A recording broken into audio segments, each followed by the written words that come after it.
یه روز من داشتم همینجوری تو یوتیوب اسکرول میکردم که چند تا از ویدیوهای آریوکیوکسر رو ببینم و برخوردم به یه پدیده‌ای به نام این اولین ویدیو من کمک. این اولین ویدیو من کمک. این اولین ویدیو من کمک. آره دیگه در کل خیلی کمک. مردم کلا کمک نیاز شدن. البته خب عادیه دیگه، زمانی که روزی 3 ساعت یا تا 5 ساعت برق میره و بعضی جا آب نداره، خدا رو شکر ما دیگه آبمون نمیره، ولی خب شاید دلیلش مثل سرویس بوده.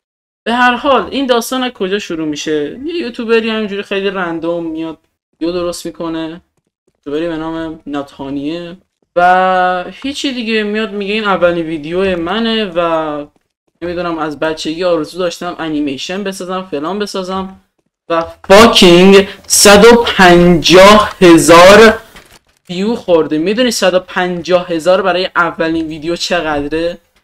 رسما حاجی نمیدونم دقیق، ولی فکر میکنم شاید رکورد شکسته باشه. حالا رکورد جهان مطمئن نیستم، ولی خب رکورد ایرانو قطعا شکسته و اینجوریه که بعد اون کلی ویدیو که من پشمام ریخته بود حاجی، هر جا رو میدیدید این اولین ویدیو من کمک، این اولین ویدیو من کمک و میدیدی و پشمات میریخت.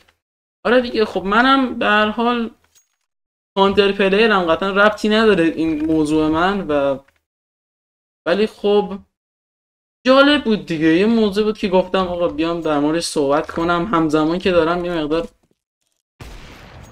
تمرین میکنم اسیرمی.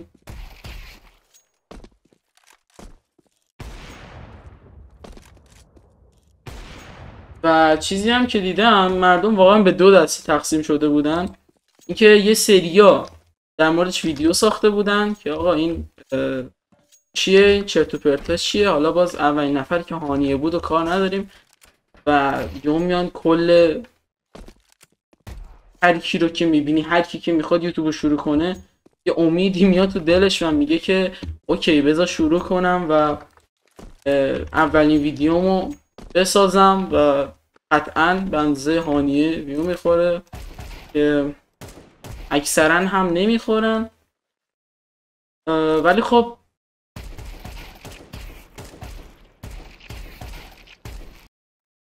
شما تا اینجا اومدید بریم یه دست پریمیر هم استارت بکنیم ببینیم اتفاقی قراره بیفته.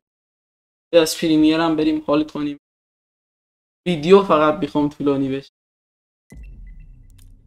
مچم استارت شد توی چند ثانیه؟ 40 ثانیه.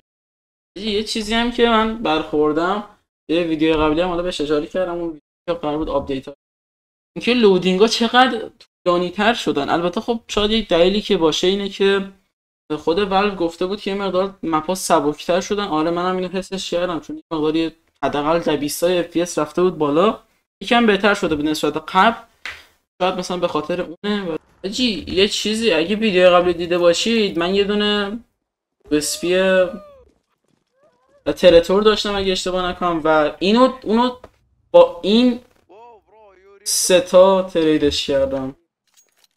امیدوارم خوشتون اومده باشه از این ویدیو و دیگه چیز خاصی نداشت این ویدیو، ولی خب گفتم رکورد کنم، جالب بود برام. ویدیو بعد فعلا خود